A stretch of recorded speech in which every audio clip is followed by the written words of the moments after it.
I think there's a specific understanding that we're going to now turn the agreement that the two presidents have into a real agreement over the 90 days. Obviously, some of the issues are going to need to be phased in. Some of the issues may need more detailed work, but the idea is there will be a real agreement. And as I've said, this is the first time there was a commitment from China that the agreement will include specific dates, specific targets, specific action items. This is not going to be just kicking the can down the road. Which ones will be phased? Because people are trying to better understand this. Is there an agreement that will talk about forming an agreement, or are there real terms that have been dictated here that you can share with us today?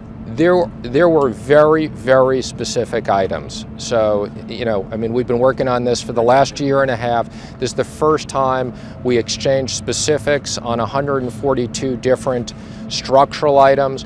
President Xi laid out for President Trump very clearly what they're prepared to do on these issues. And the issues cover everything from purchasing more goods, which we've always talked about, but more importantly, protecting intellectual property, eliminating forced joint ventures, protecting U.S. technology currency. This was a big part of the discussion.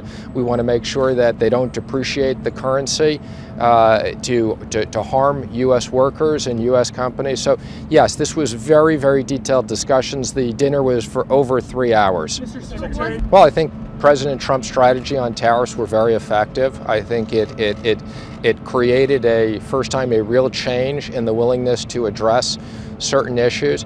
And I think President Trump and President Xi have developed a very important relationship. I think as the two largest economies, they both understand the responsibilities that we have.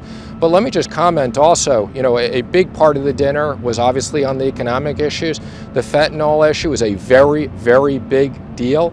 President Xi said they're going to change major rules and regulations, specifically because President Trump asked him, and in understanding that this is killing many Americans. There was also very specific discussion on North Korea and a commitment that they will work with us to make sure that there is a nuclear-free peninsula. Secretary Pompeo has been doing a great job and came out of that meeting with a real commitment from China.